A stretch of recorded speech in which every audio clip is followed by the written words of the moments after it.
Now what will it be? Death or exile?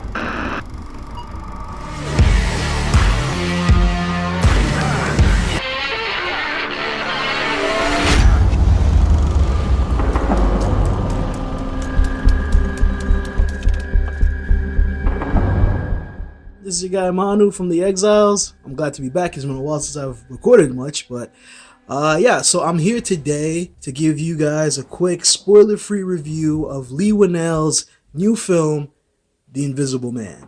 I saw this movie a couple of days ago and I absolutely adored it. I was not expecting to because I did not like the trailer, but I really enjoyed the movie. I thought that from the very onset, the film is set out beautifully. Leigh Whannell does such a great job of not only shooting this movie, but of setting great mood and great tension, making us feel as though the Invisible Man could be hiding around any corner at any time. I think that Elisabeth Moss was amazing. She gave a ferocious performance. She was terrific in this. She's always been a great actress, and I feel like she actually elevated a lot of what we got in this movie. There's a solid supporting cast. There's not many characters. It's a very small story. But again, I think that it works to its benefit because it all adds to the mood and the tension and the fear that continues to be ratcheted up. I wouldn't say that it's a scary movie. I wasn't scared. There are some quick, ha, got you moments. But aside from that, it's not what you would, I wouldn't call it scary. I think that it's not scary. The Invisible Man action is actually pretty great.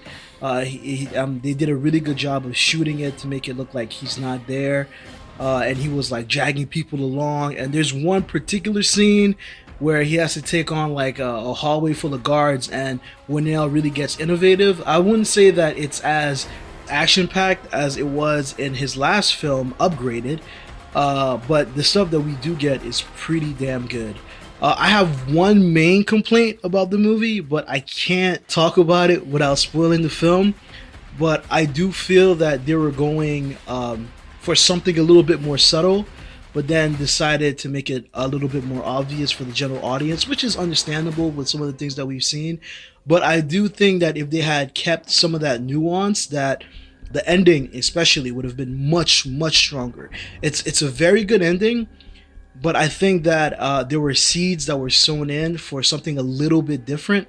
But I do appreciate the effort by Whannell and by Elisabeth Moss to really bring her character to life, because this is really her story. As much as it is about her being stalked by this man that nobody can see, it is really a story about this woman trying to get over abuse that she's been dealt with, trying to get over trauma, and trying to have the world hear her as she's screaming for help. And I can only imagine how frightening that would be to be facing something like this and having no one believe you. And I guess that intelligently mirrors what we've seen going on, not only in Hollywood, but all around the country for the past, forever, I guess you could say.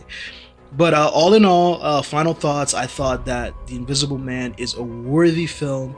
It's a great follow-up to Whannell's debut feature, Upgraded, which was great. And I can't wait to see what he does next. I really think that he's a director that we should keep our eyes on.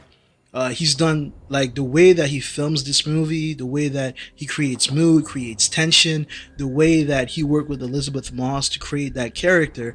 It really shows growth, first off, from his first film, but it also shows somebody that has an eye and an understanding of what an audience wants and how to get them to look at certain spots on screen that you want them to without having like these distinctive cues to do so. So I am so happy about how this movie turned out, especially, like I said, I wasn't a big fan of the trailer, but this movie had a lot going on, and I can't wait to do a spoiler review so I can get really sink my teeth into it, because I do feel that there is a lot to talk about. I do feel that Whannell intelligently used the Invisible Man as an allegory for trauma, and that's a bunch of stuff that I really want to get into and that I can't wait to dig into with the rest of the group. But until then, I really recommend this movie. I really want to hear what you guys think about it. So you can hit me up at manunited0710 on Twitter, and you can reach the Exilesnet at the Exilesnet or the Film Exiles at the Film Exiles. All of those are on Twitter. So you can catch the Exiles Network. You can find us on Spotify, Stitcher. We're all over the place. So just drop in and listen to the past few episodes that we've had. And again, thank you, and till next time, stay exiled.